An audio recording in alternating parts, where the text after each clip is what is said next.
സത്യത്തിൽ ഈ വീഡിയോ കണ്ടപ്പോൾ ഭയങ്കരമായിട്ട് വിഷമം തോന്നിയിട്ടു. ഇതൊരു ആം റെസ്ലറാണ്.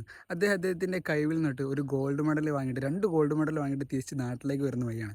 പക്ഷേ അദ്ദേഹത്തെ സ്വീകരിക്കാൻ ഇവിടെ സന്നാഹങ്ങളോ അല്ലെങ്കിൽ വാർത്താ ചാനലുകളോ ഒന്നുമില്ല. അദ്ദേഹത്തിൻ്റെ പ്രിയതമ മാത്രമേ ഉള്ളൂ എന്നുള്ളതാണ്. ചിന്തിച്ച് നോക്കണം.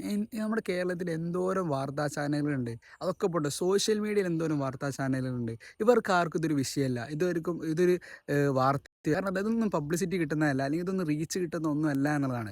ഇതാണോ ശരിയായ മീഡിയ ധർമ്മം? ഇതുപോലെയുള്ള കഴിവുള്ള അല്ലെങ്കിൽ കലാകാരന്മാരായിട്ടുള്ള കായിക താരങ്ങൾ അല്ലെങ്കിൽ ഇതുപോലെ എഫേർട്ട് എടുക്കുന്ന ആളുകളല്ലേ നമ്മൾ സോഷ്യൽ മീഡിയയിൽ പോയിട്ട് അവരല്ലേ നമ്മൾ വളർത്തിയെടുക്കേണ്ടത്, അല്ലെങ്കിൽ അവർക്ക് നമ്മൾ പ്രചോദനം നൽകണ്ടേ, അവരുടെ കഴിവിനെ നമ്മൾ സപ്പോർട്ട് ചെയ്യണ്ടേ? ചിന്തിച്ച് നോക്കണം. ഒരു വീഡിയോ ഓണാക്കി ഒരു 2 ചാടം ചാടിയെങ്കിലും 1 മില്യൺ 2 മില്യൺ അടിക്കുന്ന ഒരു സമൂഹത്തിൽ, അല്ലെങ്കിൽ അങ്ങനത്തെ ഒരു സോഷ്യൽ മീഡിയ യുഗത്തിൽ ജീവിക്കുന്ന നമ്മൾ ഇതുപോലെയുള്ള ആളുകളെ വളർത്തിയെടുക്കാൻ നമുക്ക് സാധിക്കുന്നില്ലെങ്കിൽ ചിന്തിച്ച് നോക്കണം. ഇതൊരു മലയാളിയാണ്. ഈ മലയാളിയെ സപ്പോർട്ട് ചെയ്യേണ്ടത് മലയാളികളായിട്ടുള്ള നമ്മളല്ലേ ഇദ്ദേഹത്തിന് സപ്പോർട്ട് കൊടുക്കേണ്ടത്? ഇദ്ദേഹത്തിൻ്റെ ഉപജീവനമാർഗം കണ്ടെത്തിക്കൊണ്ടാണ് ഇതുപോലെയുള്ള അദ്ദേഹത്തിൻ്റെ കഴിവ് വളർത്തിയെടുക്കാനുള്ള കാര്യങ്ങൾ ചെയ്തുകൊണ്ടിരിക്കുന്നത്. ഇതൊക്കെ വളരെ മോശമാണ്. നമ്മളാണ് ഇതുപോലെയുള്ള ആളുകളെ വളർത്തിയെടുക്കേണ്ടത്.